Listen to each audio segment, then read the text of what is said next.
Привет, мои котики! Это канал о главном и случайном, где мы с вами без вариантов смотрим на темы, которые волнуют ваши сердечки. Если вы зашли на это гадание, значит вам оно нужно или пришло его время. И давайте посмотрим такую тему. Гадаем на мужчину и посмотрим, что он хочет тебе сказать, но молчит. Давайте, девочки, посмотрим. Загадайте мужчину своего. Я думаю, что если вы выбрали уже это гадание, значит, у вас есть какой-то определенный мужчина на данный момент. Что он хочет сказать тебе, но молчит.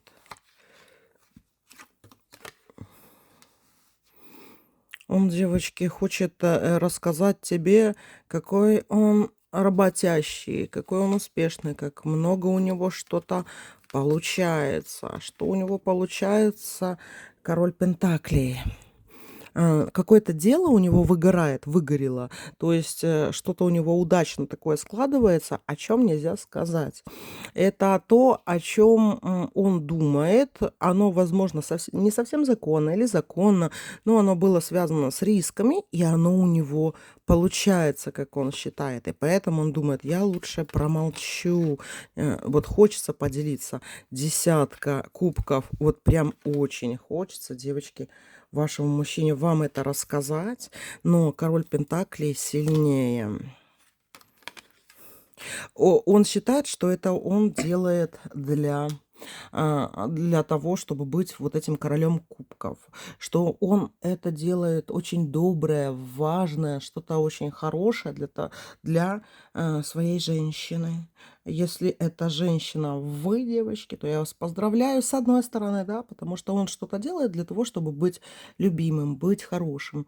Если он, девочки, не ваш мужчина, да, то он это делает в целом и в общем. То есть он занимается каким-то делом, которое он считает важным, которое он считает опасным где-то, да, рискованным каким-то, но и очень хочется ему об этом в подробностях даже вам рассказать, чтобы вы его похвалили.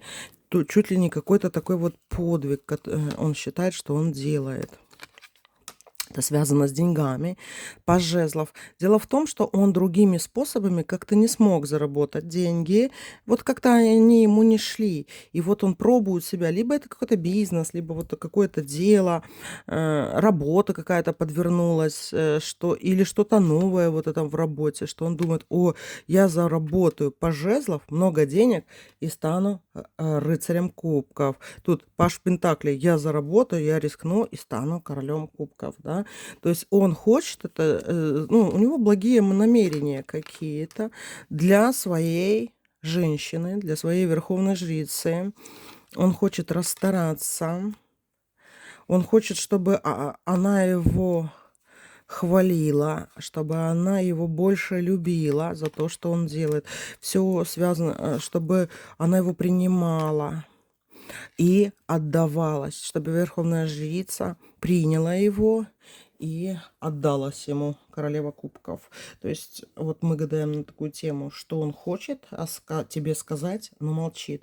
Он хочет тебе похвалиться в своих каких-то успехах, говорит только о них, для того, чтобы ты его хвалила опять, и чтобы он мог проявиться еще больше, что типа, какая ты, это не то, что он говорит, ты классная и все остальное, да, и тебя хвалит. Он хочет, чтобы ты его хвалила. А он понимает, что для того, чтобы его хвалили, ему надо что-то сделать. И ты, вот, кстати, его сподвигла на то, чтобы он как-то в чем-то другом проявлялся. И у него как раз это начало проявляться, да, то есть у него начала получаться эта работа, вот этот риск, он считает для него оправдан, и в то же время он реально какой-то удачный, этот риск, куда он зашел, да, куда он пошел, возможно, подзаработать, вот чем какой-то рискованной такой работой занимается, либо каким-то рискованным делом.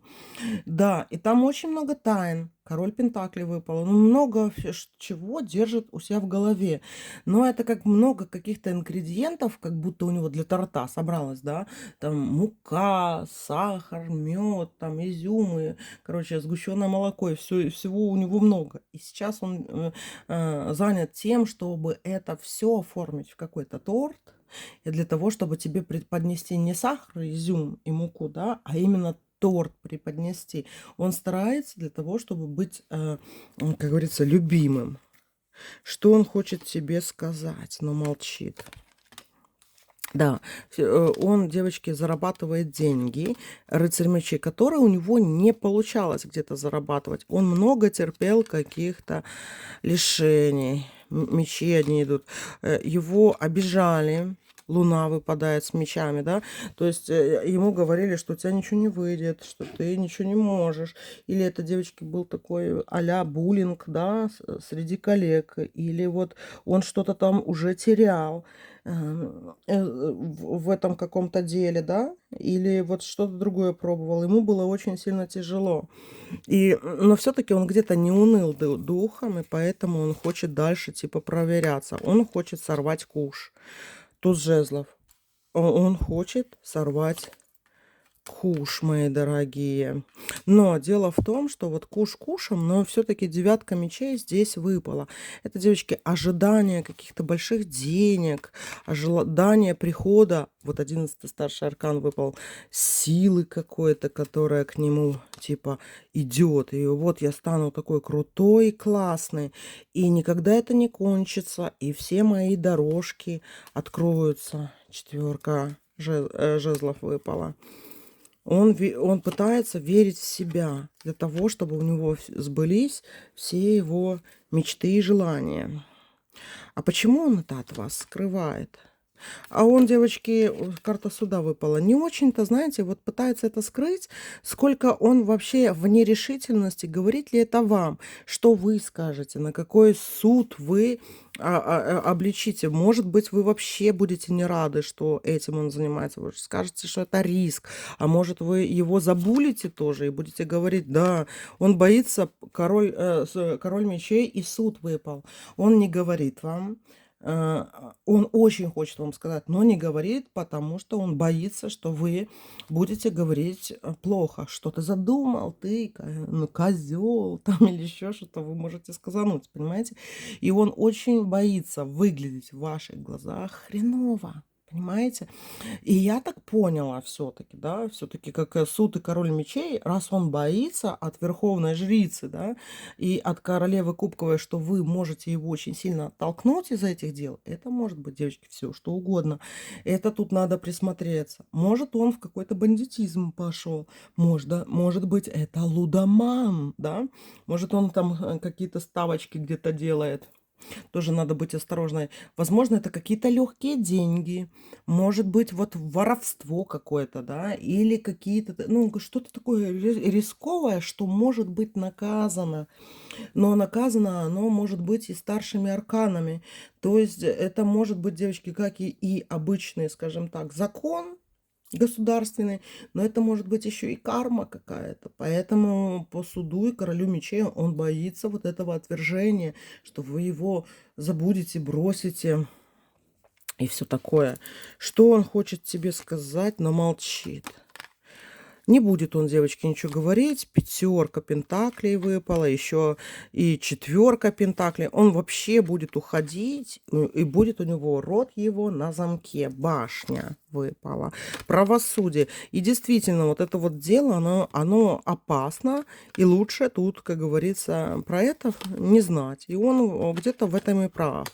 И оно, девочки, его еще многому научит. То, что он молчит. Пусть он вот сам с этим разбирается, это его старший аркан. 16-й, 8-й, 5-й, да, это все старший аркан. Какой бы он урок с этого не извлек, это пусть будет его урок. И, девочки, есть такая вероятность, что вместо туза жезлов может быть туз пентаклей, да? То есть вместо какого-то большого куша может быть опять какой-то, ну, скажем так, пустой карман. Но, девочки, если это не ваш муж, то, в принципе, тут беспокоиться не о чем. И главное, знаете, как говорится, подальше держать от него свои какие-то деньги, чтобы он там, если он лудоман какой-то у вас, да, алкаш даже какой-то, который вот в себя поверил, или вот что-то такое, вот вы чувствуете какую-то опасность, да, чтобы все-таки вы вот предохранялись в этом случае. Э, У меня, кстати, недавно был такой случай. Вот отец у своей дочери в квартире, короче, оставил на хранение крупную сумму денег, да, и ее зятек, которому и года нету их браку, короче, она даже не подозревала, он таскал эти деньги, таскал и проигрывал их короче, в игры свои азартные, понимаете, перетаскал все деньги. Потом, когда об этом узнали, короче, он начал говорить: ой, там деньги на ферме лежат. Потом, короче, выяснилось, что у него это нету денег, и его родители, короче, сказали, что в течение года будут гасить этот, короче, крупный долг. Ну, там вообще нереально. Его родители, они не богатые, и как они будут этот долг гасить, вообще непонятно, да. Ну, даже недвижку не за что продать, а там действительно крупные деньги. Вот он хотел, набрал еще у кого-то там, ну, короче, ужас. Поэтому, вот смотрите, здесь тоже такое, что он играет в какие-то вот рисковые игры. И поэтому он не будет вам это ничего говорить, да. И у него есть возможность такая, что он проиграет. И если, девочки, вот смотрите, я вам так скажу, вот в ближайшие месяц-два, если в ближайшие месяц-два у этого мужчины вообще будет все по нулям, и он еще хуже скатится в деньгах каких-то или вообще в чем-то, в другом, да, вот ему не будет невезуха, то и вы будете вот это как-то интуитивно даже ощущать, то вот будьте уверены, что он что-то делал плохое, нехорошее, и плюс еще какие-то долги. И я вам не советую вот в какие-то лезть в брак именно, да, выходить именно замуж за него, потому что потом с вас и с вашей зарплаты тоже могут взыскивать это все, понимаете? Будьте предельно осторожны с этим человеком, потому что здесь именно рисковое какое-то мероприятие, понимаете? Есть мужчины сильные, которые рискуют, и, в принципе, они рискуют по-умному, да, то есть они ничего не теряют, а приобретают какой-то опыт, и вот что-то вот попробовали, получилось, не получилось, да. А есть те, которые на кон ставят все, и причем еще и чужое. И вот с этими людьми лучше не связываться, потому что вот очень много людей, на самом деле, за других платят вот эти какие-то долги. Поэтому, девочки, вот тут такая у него тайна, и желательно, чтобы вы обратили внимание на это, кем бы вам этот мужчина не являлся. Может быть, что-то придется подкурировать, да, что-то понаблюдать. Вот такие вот дела, мои дорогие. Пока-пока.